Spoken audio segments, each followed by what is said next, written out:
পুঁজিবাজারে দীর্ঘদিন নিষ্ক্রিয় প্রাইমারি মার্কেট, তাই এই সংকট কাটাতে সরকারি মালিকানাধীন কোম্পানির সরাসরি তালিকাভুক্তির জোর প্রচেষ্টা চলছে। তবে বিভিন্ন মন্ত্রণালয়ে সংস্কার কার্যক্রম চলমান থাকায় সরাসরি তালিকাভুক্তি নিয়ে বাড়ছে চ্যালেঞ্জ।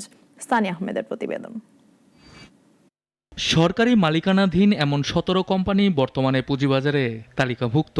হাতে গোনা মাত্র 6 কোম্পানি ছাড়া বাকিগুলোর অবস্থা খুবই ভয়াবহ।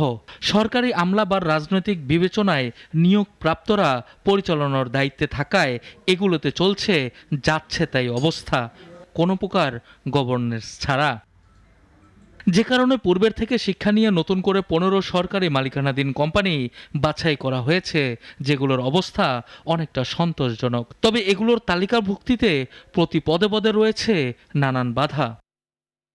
সরকারি মালিকানাধীন 15 কোম্পানির সরাসরি তালিকাভুক্তিতে ইস্যু ম্যানেজার হিসেবে কাজ করছে আইসিবি ক্যাপিটাল।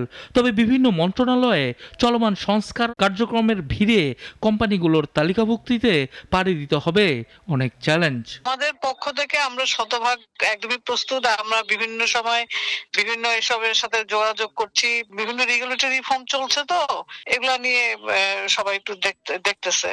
হয়তো হোপফুলি এগুলো আসবে, কিছু কোম্পানি তো আসতে হবে। ভালো কোম্পানি আসলে আমি হয়তো 7 দিনের সময় নিব না, আমরা সর্বোচ্চ দরকার হলে 18 ঘন্টাও কাজ করব, কিন্তু আসতে তো হবে।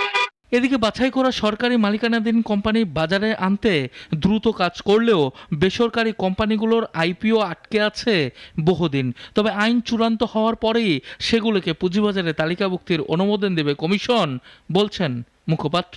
তাদের সাথে বৈঠক করেছে শিল্প মন্ত্রণালয় এবং আইসিবি। পর্যায়ক্রমে আমরা আশা করছি যে এরা তালিকাভুক্ত হবে। পাবলিক ইস্যু রুলস হয়ে গেলে এই ভালো মূল্যভিত্তি দেশীয় কোম্পানিগুলো আইপিওর মাধ্যমে মূলধন উত্তোলন করতে পারবেন।